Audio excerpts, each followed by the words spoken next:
Et bonjour à tous, c'est bien Jean-Michel Okami qui vous parle. Je ne dois pas dépasser les 5 minutes pour cette vidéo, donc vous n'aurez pas d'intro, allez bien vous faire voir. Aujourd'hui, on n'aborde pas vraiment une théorie.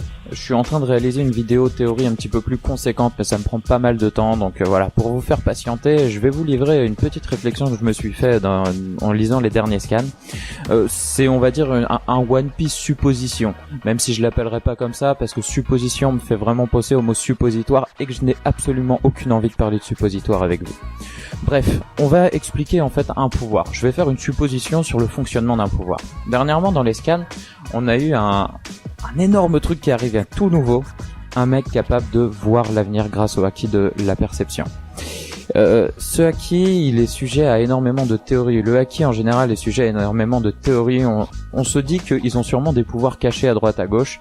Et donc là, c'était enfin la réponse tant attendue. Oui, le haki permet de faire des trucs de ouf. Et en particulier, le haki de l'observation permet de voir l'avenir, ce qui est un pouvoir complètement dingue. Donc voilà, on va s'intéresser un peu au pouvoir de Docto. Au passage, ce mec s'appelle quand même Dent de Chien, c'est quand même sacrément pourri. Il aurait pu au moins s'appeler Dent de Loup, Dent d'Okami. Oui, parce que pour les 2 ou 3 qui parlent pas japonais, Okami veut dire loup, mais je pense que la plupart de mes fans parlent très couramment japonais. Bon, alors, avant de commencer, je vais vous parler d'un concept un petit peu philosophique. Si vous, je sais pas quel âge vous avez, vous qui m'écoutez, mais si vous avez pas un peu de philo, ça va vous rappeler des souvenirs. C'est le concept du déterminisme. En gros, le déterminisme, c'est un truc qui veut que rien n'arrive par hasard. Il faut quand même le différencier de la prédestination, où là il y a un espèce de truc surnaturel qui définit ce qu'on va faire. Mais là en fait c'est plutôt que chaque événement qu'on fait va avoir des actions, va avoir des conséquences, et tous les événements qui se passent dans le monde, eh ben ça fait que à la fin, à un moment donné, il ne pouvait arriver que cet événement-là et pas un autre. Et alors je vais vous prendre un exemple un petit peu plus parlant. Imaginez que vous lancez une pièce de monnaie et que vous essayez de savoir si c'est pile ou face qui va sortir. A priori c'est du hasard, c'est 50% de chance de pile, 50% de chance de face. Ça, c'est d'un point de vue purement théorique. Dans la pratique, en fait, quelqu'un qui connaîtrait exactement donc le poids de la pièce avec si elle est parfaitement si elle est parfaite ou si elle est un petit peu truquée, une pièce est jamais parfaite, c'est impossible. Voilà, quelqu'un qui connaîtrait ça, quelqu'un qui connaîtrait exactement la force de la personne qui va le lancer, là, avec quelle force, je sais pas, on pourrait imaginer plein de paramètres, l'humidité, la pression, le vent, ce que vous voulez. Et ben en réalité, cette personne, il pourrait dire exactement si la pièce va arriver sur pile ou sur face. Moi, mon idée, c'est que Doctoff, il fait exactement la même chose. Et c'est très lié au haki de la perception. Du coup, c'est pas un espèce de pouvoir annexe du haki de la perception qui nous permet de voir l'avenir. En réalité, il perçoit le présent, mais il le perçoit de manière tellement complète qu'il peut prédire l'avenir avec. Donc, imaginons là, dans la scène qu'on a vue, il arrive à prédire que dans pas longtemps, Miss machin là, Pudding, elle va tomber par terre et Sanji il sera debout. Il se dit c'est pas normal, ça doit être l'inverse qui se passe. Mais on peut imaginer qu'il a... vous savez, quand on a une idée en tête, il y a toujours des signes extérieurs. Je sais pas, des signes de stress, des signes... les muscles qui se tendent, la sueur, la transpiration... Bref, nos sentiments peuvent un minimum se voir. Et peut-être que ce mec-là, ayant capté exactement tout ce qui se passait, ayant même pu deviner pratiquement les sentiments des gens qu'il y a autour de lui, et ce qui allait se passer, il est arrivé à prédire effectivement que ça serait Pudding qui serait par terre dans pas très longtemps. Ça explique aussi pourquoi il peut voir qu'à 5 secondes, parce que du coup il peut prévoir les événements qu'il y a autour de lui, mais tout ce qui intervient de l'extérieur, il ne peut pas le prédire. Par contre, on pourrait imaginer que dans une pièce vraiment close, où il n'y a aucun événement extérieur qui peut arriver, il pourrait arriver à prédire un petit peu plus de 5 secondes avant.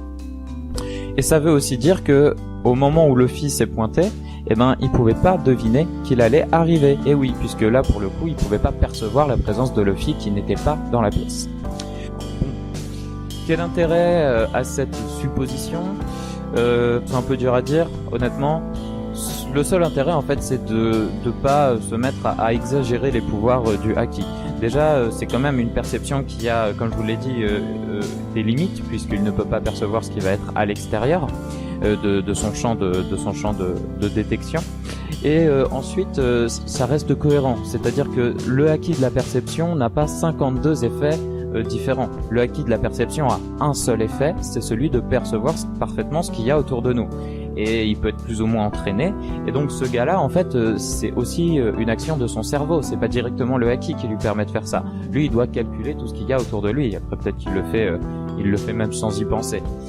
D'ailleurs, cette idée-là, ça ferme un petit peu l'obtention de ce pouvoir-là par d'autres personnes, puisque autant Sanji, je le prends par voilà, ou je sais pas moi, Usopp, ils peuvent avoir un acquis de la perception énorme, mais ça veut pas dire qu'ils vont arriver à prédire ce qui va se passer à partir de là. C'est, disons, deux choses assez différentes, même si elles ont un lien. Bam! Désolé, hein, je me coupe moi-même. En réalité, j'enregistre en plein milieu de mon précédent enregistrement. Alors, vous, en tant qu'auditeur, vous êtes peut-être un peu perdu, mais en gros, j'ai fini d'enregistrer ma vidéo et il m'est venu une idée de génie, comme toutes les idées qui me viennent, puisque je suis un génie. Je suis sûr que vous l'aviez trouvé. Et oui, j'ai trouvé une petite idée en plus et je résiste pas à l'envie de vous la partager. En gros, c'est simplement l'idée que je viens de vous dire que ça ferme l'obtention par d'autres personnes, peu importe la puissance de leur acquis. Et j'ai un très bon exemple pour ça, puisque pour l'instant, l'homme qui avait la plus grand acquis de la perception qu'on n'a jamais vu, c'était bien sûr Ener qui pouvait voir à travers toute son île qui faisait des milliards de kilomètres, donc c'était un truc de dingue, sûrement plus que Doctos. Enfin, je pense vu la portée phénoménale qu'avait Ener, et Ener ne voyait pas l'avenir. Donc là, c'est quand même un minimum une preuve qu'on peut avoir un très très très bon acquis sans pouvoir prédire l'avenir. Ça rejoint un petit peu, je sais pas si vous avez vu l'Avatar par exemple, mais en gros on pouvait être un maître de la terre extrêmement puissant sans être un maître du métal. Voilà, je laisse le moi d'il y a quelques heures poursuivre cette vidéo et salut les gars. Voilà, c'est ma supposition sur la chose. Je vous dis pas c'est la vérité, je vous dis pas c'est ça qui s'est passé. C'est juste une manière de voir la chose. J'essaye de vous retourner un petit peu le cerveau pour analyser ça. Moi, j'aime bien faire ça un petit peu, trouver des explications qui, au premier abord, sont pas les premières auxquelles on aurait pensé, mais qui finalement se tiennent bien. Dans tous les cas, on se dit quand même à très bientôt. Comme je vous l'ai dit, là, c'est pas une théorie, mais je reviens avec des théories. Ça va être des théories. On va pousser le parallélisme au fond du fond. Vous allez voir, ça va vous plaire. Et comme le dit si bien mon pote robot, et à très bientôt.